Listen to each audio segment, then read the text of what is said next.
But over the last 40 years, we've experienced a gradual opening up of the transport markets. We started with the deregulation, liberalization of airline industry, then we moved into commercialization, privatization of airports. Increasingly, we see a similar kind of wave in the context of aerospace elsewhere in the supply chain as well. Now, obviously, if we talk about an opening up of the markets, obviously it's very important to talk about profits. And profits means that you have to somehow increase your revenue, reduce your costs. Earlier today we talked about automation, and not surprisingly, automation is very much about reducing costs. But what about increasing revenues? Now, if you want to increase your revenue, one of the things that you definitely have to do is to put more emphasis into your clients, which means that you have to put more emphasis into things like management, marketing, soft skills, dealing with customer diversity, dealing with things which are essentially non-technical. And what we've seen over the last 30 or 40 years is booming in business school education, primarily generic. So we've had the famous MBA program, but increasingly also sectoral. So we've seen development of aviation MBA programs, tourism MBA programs, joint programs, and so on. And this has certainly been very good from a gender diversity perspective, because increasingly we see a lot of female students interested in studying such topics. And I've lectured around the world, and there are many cases where I literally have no male students sitting in my business management classes. But if we look from a technical perspective, we still see problems in the aviation industry. So if we talk about junior and middle management positions, I think women are doing relatively well. If we look at senior management positions, there seems to be a glass ceiling issue perhaps. And if we look at STEM-related jobs, then still there is a big issue. We have very few female aircraft engineers, not that many female pilots. So obviously, if we are to talk about the future, dealing with gender diversity is important. And one of the things we were asked by Costa to do was to review papers, to come up with a report regarding the future of aviation education. He mentioned the highlights, and one of the things that did attract my attention was that IATA mentioned somewhere in the report, in the position paper, that management and accounting jobs might be at risk in the future. So imagine the only area where we manage to get some good female participation, if it's to become at risk in the future, then we will step backwards in terms of forwards regarding gender diversity. So in my opinion, it's very, very important to deal with this issue effectively. It's not only a matter of democratization, it's a matter of properly inspiring and having all different segments of population participating in the industry. And from an education point of view, what I would like to ask our distinguished panelists is how they see gender diversity, gender participation, dealing with glass ceiling issues from their perspective. So, Dr. Paraschis, I'll start with you regarding the airport sector. What do you think about this important issue, and what are the possible repercussions for aviation education and training, and how we can effectively deal with this issue? I don't think I'm the best, let's say, person to talk about this, in the sense that last time I was sitting in a class is many years ago, and even my let's say classroom aviation training was a course which I took in 1998. I was at MIT for 2 weeks, and so I'm not sure that makes me an aviation person, really. Trying to answer that, I'll go back and say that, speak out of personal experience. And I think this does not apply generically to the industry. Obviously, there are certain parts of the industry which are highly technical, and others which can cope with more generic skills. And I think the idea that you need a professional who starts, let's say, at early ages, school age, to become an aviation person and then goes to a university and becomes even more an aviation person, and then he stays 40 years in his life, of his professional life. As an aviation person, I think this is something of the past. We have a low turnover in this industry, unfortunately, I must say, but we have gone through the experience of creating a company from scratch. The Athens airport is a unique example of a facility which has been built from a zero base, but also from a company, which has been built from zero base. And now we went through the very, let's say, fortunate experience of not being able to draw from the market. Very little was available. Also the fact that we were a private company. The previously airports were run by the Civil Aviation Authority. Civil aviation being a public sector entity, transfer due to changes in labor relations and the likes was not very easy. So we had to create skills from drawing from the general, let's say, market, taking people from consumer goods, from banking, from customer service in hotels and the likes, and converting them over a certain period of almost 5 years of training, or 3-4 years of training while we were building the airport, into people that would be able to run an airport. And I must say, it looks like it can work. I think obviously it's costly, it needs support, but it can work. Now, when it comes to gender diversity, I think this has obviously, that gives us a chance, drawing from the market, to have a mixed profile of people. So we have like 40% of our staff is female, and that has more or less, and that is also it's actually almost linear, I would say, throughout the organization. Maybe with the exception of the top 4 positions, we don't have a lady with us in the top 4 team, but other than that, in the top 10 team, 40% is women. So we were talking earlier, we have highly recognized professionals in the marketing sector, in the legal sector, in our human resources, and other areas. So who came from other industries and have become, over the years, aviation experts. So the cross-fertilization with other industries is, I think, a very, very essential ingredient in making this industry more attractive, and the osmosis, let's say, is that what in our case has made the difference compared to the traditional, let's say, aviation career of somebody who starts, at the age of 15 and leaves the industry at the age of 65. Now, this being said, I think later on we can discuss what we're doing, because obviously when you need more resources, this is an industry like in a country like ours, where there is no market. If you are in the banking sector, you can draw from the market. If you are in the aviation sector, in the airport sector, you have to develop those resources, and that is also a cost there.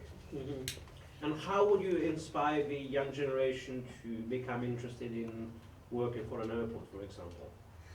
What would you tell them? The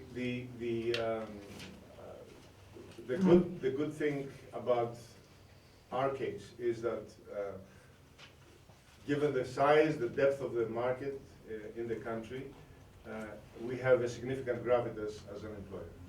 We are characterized or voted among the top employers in the country.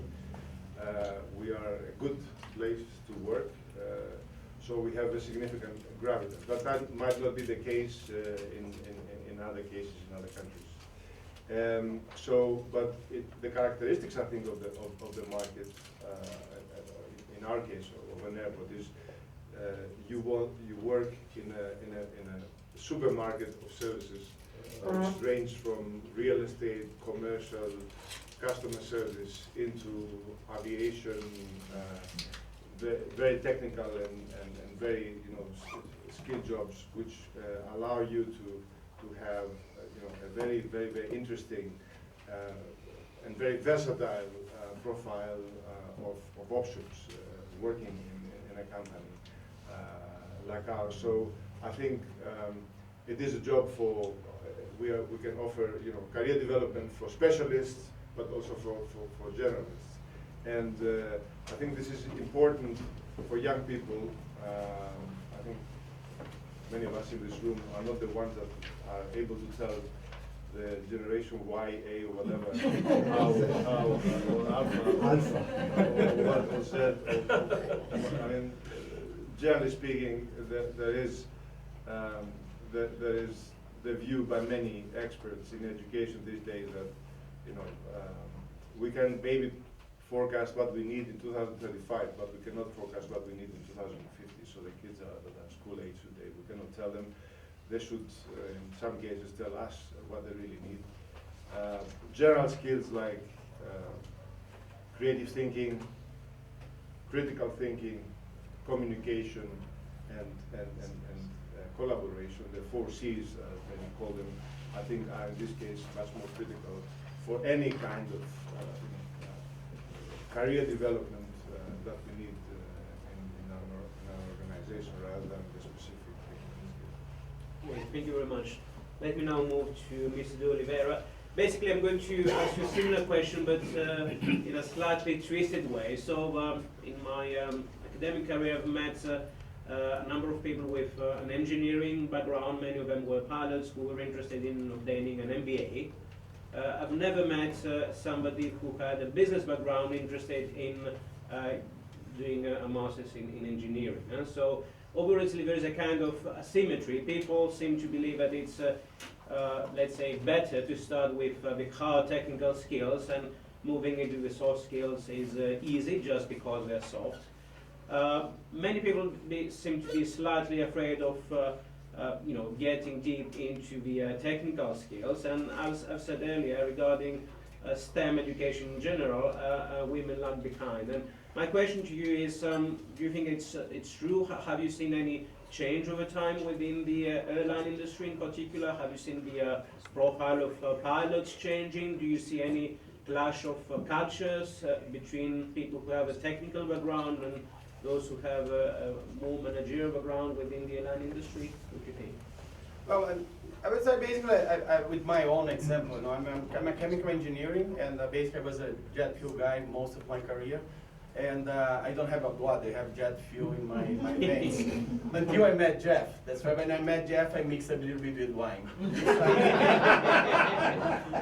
So the good point is, I moved from a chemical engineering perspective to administrative role into advocacy role. That's why basically nowadays I do advocacy. I don't do anymore any kind of technical stuff.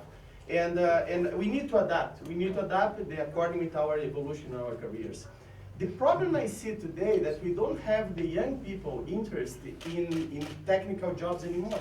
That's why we are not talking about only pilots and not talking about only high-level jobs in aviation. We talk about simple jobs like mechanics, like ground handling people. That's why these jobs are not attractive anymore. And we need to find a way to communicate with these young people and bring some flavor of this aviation and how they can develop from maybe a technical guy working in an airport, maybe to reach an executive role in an aviation or in an airport or in the industry as well. So one thing we are doing as a small organization, we need to act, we need to play the role doing certain kind of associations. That's why we have an association with ALTA, for example, that we are helping small airlines on the training and the knowledge on the safety side.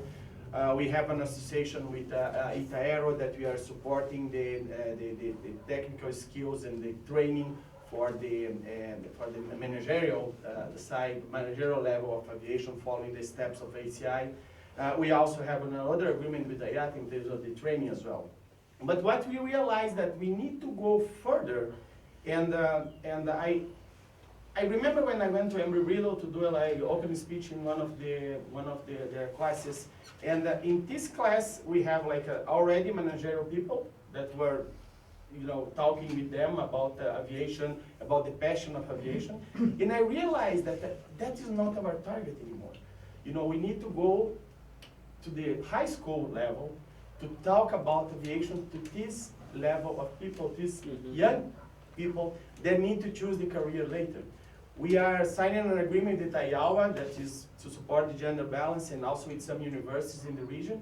And basically we realize that there are no people going to technical careers that used to be. Alex gave a good example this morning about his son, that he basically is a technical, but never even think about to go to the aviation side. That's right. We need to start to build a kind of base to the future, and that will be the base. In the technical side, would be, as my example, reaching another level in aviation industry, and this another level will be in the commercial side, in the managerial side, or in the lobby or advocacy side as well. So we need to build this, and I think we, as this group, as influencers, we need to help these young guys to start to take these next steps. I mean, a big challenge, in my opinion, is that many of people belonging to generation Z or Y or possibly A, but they're still a bit young. They're inspired by startups. They're inspired by Mark Zuckerberg. They see what's happened with Facebook within a short period of time. They think that they can work on their own within a very flat hierarchy, within very short teams. How can you convince them to work for a mature industry, which is what the transport is about? What do you think? Well, I think the first thing, the aviation industry is very excited because it's a global industry.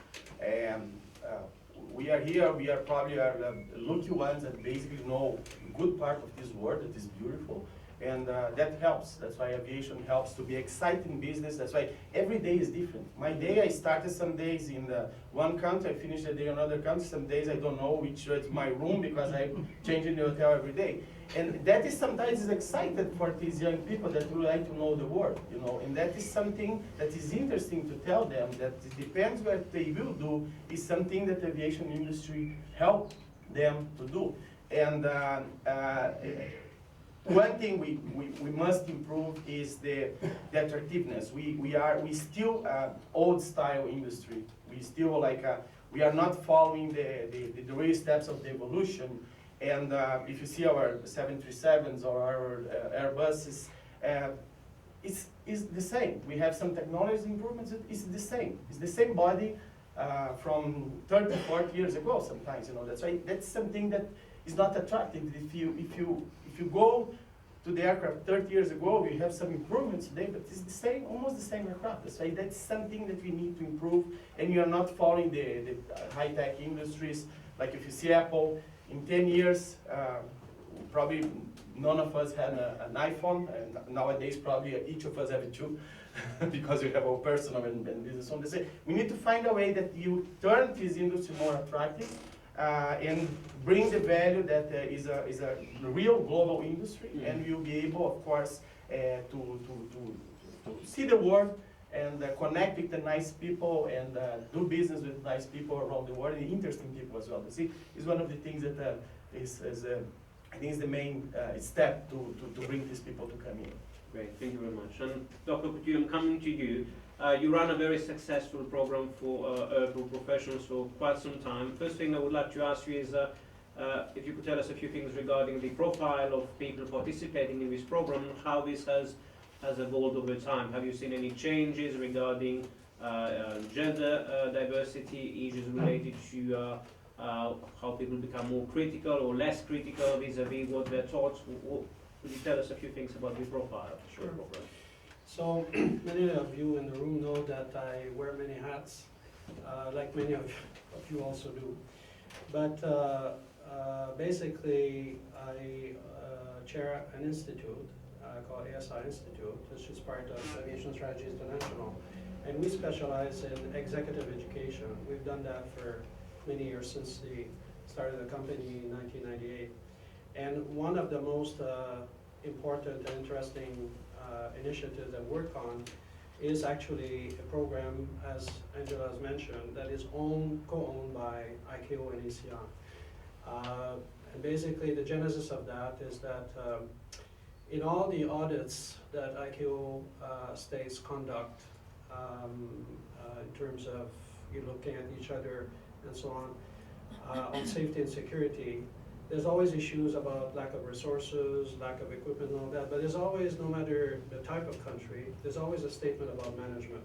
And I think this has led initially to a decision by the two organizations to try to create a standard in in one segment of aviation, aviation management, which is airports. So it's the only really global professional accreditation program that exists for aviation. And how it works, it's only available to practicing airport executives. It is really for people that are in the industry, a little bit like if you were to go to a university to do your accountancy, you still have to do your professional credentialing after that, like to get your CA. So it's akin to that. So people in the industry then can embark on a voluntary basis on this program, several courses, 6 courses over a period of 3 years maximum, and get this famous IAP designation, International Airport Professional Designation. Program started a little bit over 13 years ago, and it's now in 116 countries in terms of participants. And interestingly, it shows that there's more in common in the world about management of airports in terms of best practices than there are differences. No matter the size of the airport, no matter the country, the principles are the same. The means available to achieve the whole thing, of course, vary, because some people have more specialists on board, they have more money, but there's a total commonality. And what we see is that it's a very practical program. It's focused on best practices, and there's a lot of teamwork across time zones, and a lot of the stuff is online. So we see the mix of people as being a strategy, basically, for people to learn from each other. So we mix, in everything that we do, we mix people in terms of functional expertise, in terms of cultural diversity, in terms of gender. And the more there is a mix, as you know, and many people have experienced this, the better the learning. In terms of evolution, it's got to be kept. It has to be kept very current, because if you focus on best practices, they constantly evolve and improve. So you got to keep evolving the program. In terms of participation, it's very interesting. On the gender thing, we have, I think Angela confirmed that, I think in the airport business, I think generally speaking, we're not doing very well, but we're doing maybe a little bit better than other segments of the industry. We have more and more women executives. And I would say that it's amazing to see that in some countries, for example, in Thailand, airports of Thailand, I would say they have 7,000 employees roughly, and they're one of the 6 largest airports in Thailand. They probably, of the top 200 managers, have more women managers than men, a little bit over 50%. And it's not new. It's a cultural thing. It's been like that for many, many years. And we see a progress. We have about 22% that is growing in terms of people in the program. The mix, like I said, having an influence, and I would say that generally speaking, the women come not from the technical side. They come more from the business side, the marketing side, and it's interesting because if you come from communication side, or if you come maybe from legal side, you already by definition have to have a systemic vision of things. And one of the issues that we have in aviation in general, I think, is the problem with the silo thinking, because everybody is a specialist.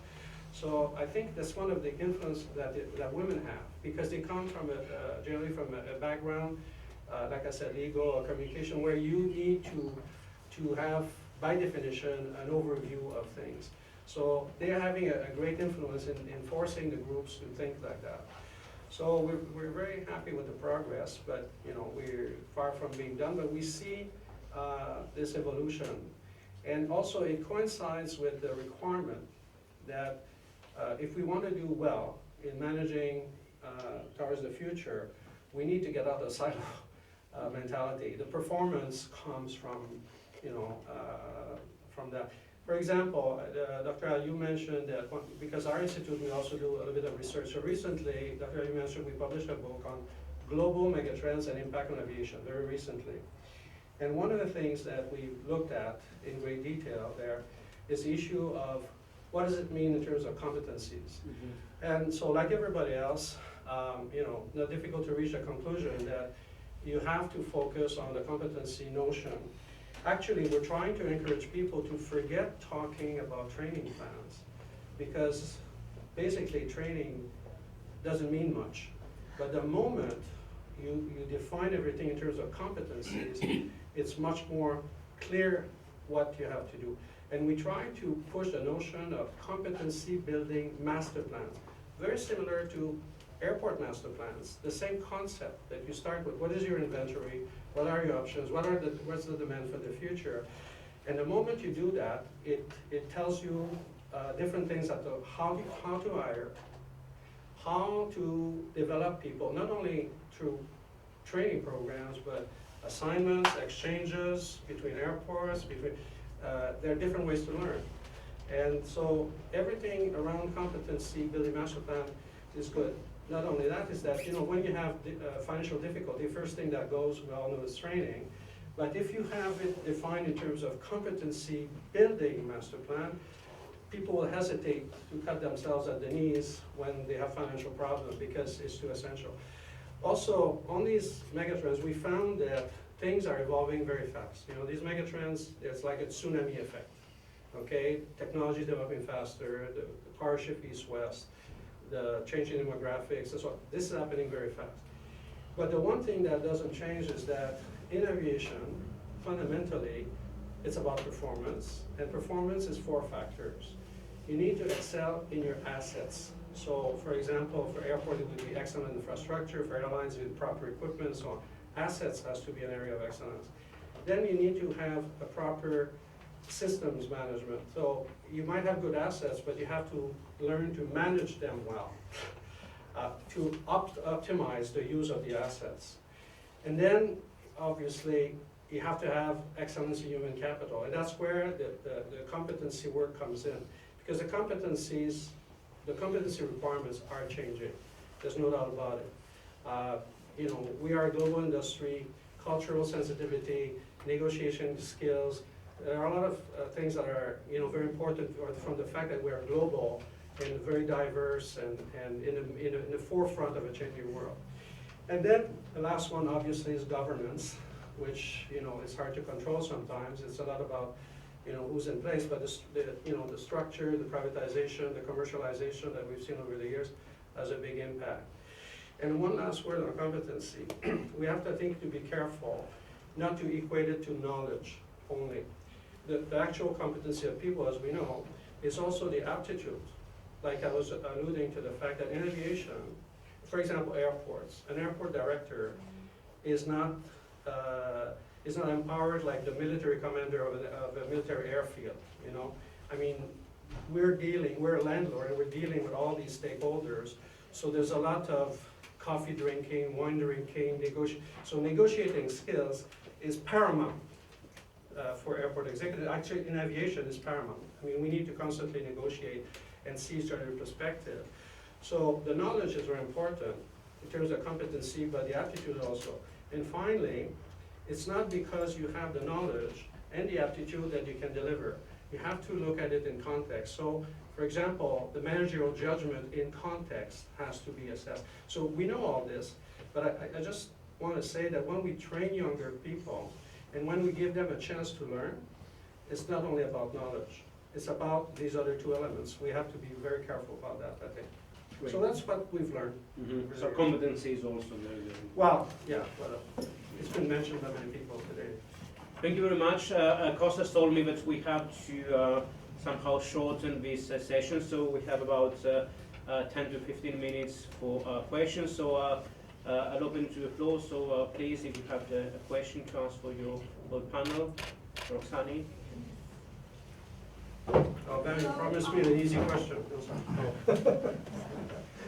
You said everything. Thank you very much for the session. coming from the academia, I really don't want to sound too academic, but I will, because I would like to bring to this discussion two very interesting concepts. I'm researching the subject of sustainability for the past 5 years, and there are two concepts that are very important and that have been highlighted by the regulators, the industry stakeholders. It's only the definition that is missing, and in the sustainability school we call it the commercial imperative for sustainability. So what the sustainability school says right now is that we really need to run companies for profit, but taking into account the limitations that the environment and the society provides to that. It is very important to run the companies for profit, because this is how we have created the economy throughout the world. The second very important concept in sustainability is the new concept of sustainability marketing. So we are moving from the 4 C's concept, from the 4 P's concept, the product, price, place, and promotion, to the 4 C's concept. So the product becomes customer solutions, and we have discussed a lot customer solutions here. The cost becomes the consumer cost, so we see the cost holistically. The place, which is the product, the distribution becomes convenience, and last but not least, promotion becomes communication. So we need graduates that they will be able to understand this new reality across. The aviation industry has the ability to produce this type of people. There are a lot out there. In my university, we have 50% of women attending the aviation management program. That becomes very important, and at some point this could be evolved. So my question is, we really believe that technology will bring this change, will bring the commercial imperative to sustainability, but how does the industry stakeholders will be able to enhance and embody the area of the human in that sense? Would you like to go ahead? Well, I think talking about education, industry dynamics, and the likes, the issue of sustainability, apart from anything else, is very important also in order to be able to maintain and develop the attractiveness of the industry for young people. So the fact that I've been, some of you in the room might remember, the disruption of in Asia Europe conference a few years ago in the UK, where there were demonstrators coming into the room, shouting and throwing colors and the likes, and saying aviation criminals inside. So I think the ability of the industry to create and maintain a profile of sustainability is crucial also in order to be able to attract talent, young talent in the future, because I think apart from anything else and other skills and capabilities, the generations Y, Z, Alpha, and the likes have a different perception and a different understanding around the issues of sustainability, because for them it's really a threat into their own future, the planet and the likes. So I think for aviation as an industry, and we have been very endoscopic in the past, I'm afraid, and we have been able not to win this debate. There have been many arguments why not. Because maybe we are too technical, we have lost the emotional battle in this respect, so we are trying to gain some ground in the emotional battle. But I think this is a very, very crucial element. I think each one of us claims that we are doing well, and we are applying our best endeavors, as the lawyers will say, in the area of sustainability. I think we, talking because we should start with self-criticism, we are doing a lot compared to what others are doing or what we have been doing ourselves in the past, but I think this is not enough. And we need to do more in this respect in the future. Sustainability, I like the idea of sustainability and not, which is not purely an environmental sustainability, it's economic sustainability. We need to be able to operate and generate wealth, whether this is profits or anything else in the future. We need to ensure that there is growth, but this growth is inclusive, which is social sustainability, and also this goes also hand in hand with the environment. But something, when talking about this aviation and evolution and the course and the aviation expert, which starts, we need to do things and inspire people at young age to become aviation professionals. While talking, I was drawing an analogy, which is maybe an ugly analogy, because, and maybe Henrik is the most competent to say whether this exists. But I said, if an industry gets to a stage of maturity, you start to become a bit more endoscopic. And then you start talking about things. Is there a similar session by railway people asking, how do we create the railway, man or woman, which starts with a dream of railways in the age of 15 and then goes to university, becomes a railway expert, and then lives all her or his life for 40 years. Is that an ambition that is out there? Or, because I cannot, coming from other industries, I cannot remember an analogy that you have a fast-moving consumer good expert, or a fast. No, but in transportation it is actually present. I mean, you have it like, in railways has been always sort of how to attract more people there, but very topical now is, for example, inland waterways, where you have already, Filipinos taking over some of the very traditional European jobs. Maritime industry, we have a big strategies concerning how to attract young people to maritime. Even in Greece, which is one of the world's greatest maritime nations, you have difficulties of attracting young people. So yes, in transport sector, this is something which is quite common. And we also have this Women of Transport initiative, which I think we should also be much more forthcoming when we talk about aviation, as I said earlier. Just a point to add, I think Alexander made a good statement this morning that we don't sell ourselves very well. That's why we are an industry that we are doing a lot, but you did very well. You mentioned that maybe you are too technical. You need to touch these people that you are doing well in sustainability, or we need to show or need to do more or something like that. But basically, that is the way that you may help the people understand a little bit more our business and come to work with us, thinking about sustainability. That is a very important topic that we need to keep in our minds, and also make the people understand and make the people join us with this mindset of sustainability. That's the new reality from the new world. Are you taking any initiatives in this perspective? To be honest, when I see my kids at home that they are much more worried about to use the straws because the straws will pollute the ocean, and it's something that you need to think about. When I saw the kids presenting the plastic material in the aircraft, that's right. Basically, it's something that you don't think too much. And nowadays, when I enter in an aircraft and I saw the waste we generate, for example, it's something that you need to start to think about. And we are not doing too much on that way, to be honest. Just to give you a glimpse of hope, talking about us again, we were recycling 3% when we started in 2001, and we are recycling 80% now of the whole waste that is being generated at the airport.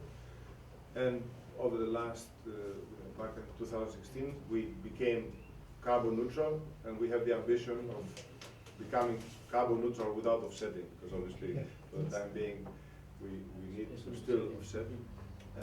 So the true ambition is to become carbon neutral, by generating and green energy, which we do, but we consume all that, or 95% of our energy needs through green energy, which we have only about 20% today. So there are ambitions out there.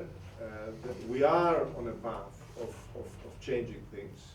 I think one very, very important dimension that we have learned here in Greece the hard way is the socially inclusive growth through the crisis. And this is something which is also very, very important in aviation, because we are distributed. I mean, at airports, we employ 700 people on our payroll, and we have like 15,000 people who work through a network of subcontractors or concessionaires. And you know, trying to be competitive, in the past we have all tried to squeeze the cost through the network, but by the time, you know, to a certain degree, that has squeezed also for airlines. When you talk about ground handlers, we have here in Europe many places where ground handlers, the ground handling job is not a decent job anymore. It's not paid properly. It is, the conditions are difficult. So I think the idea of sustainability with growth, but at the same time socially inclusive growth, is also very, very important for aviation, because let's not forget, you know, aviation still lives from a momentum and a glamour of past eras, and the past eras have been paying better and have produced greater benefits for people working in this industry, including the ability to travel, which was a much more expensive, you know, good to afford. Today, obviously, many of that has changed. So I think the idea of socially inclusive growth in aviation is also a key element of sustainability. Thank you. Yeah. Yeah, but I think I have a question. You had a question, no? Oh, I think I fully agree. I think in the aviation, as you said, they are part of, at the airport, they are part of the people at the airport. I don't think they have a decent job, because they have been squeezed between the airlines, airport, and the operators. And I think there are some airports that have been able to integrate the whole staff of the airport and make sure that those people have a decent life and also benefit from the growth of the aviation.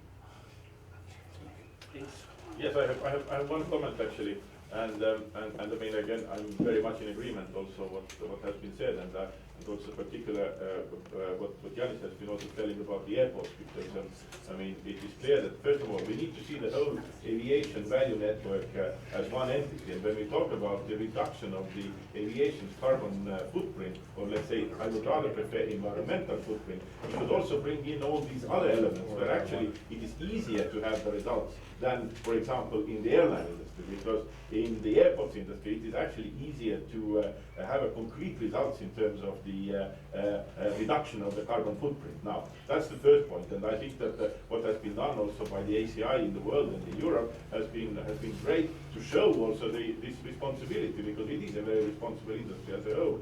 Secondly, I think that it's also important not to talk only about the CO2 emissions and decarbonization. Again, let's rather talk about the reduction of the environmental footprint of the whole aviation sector.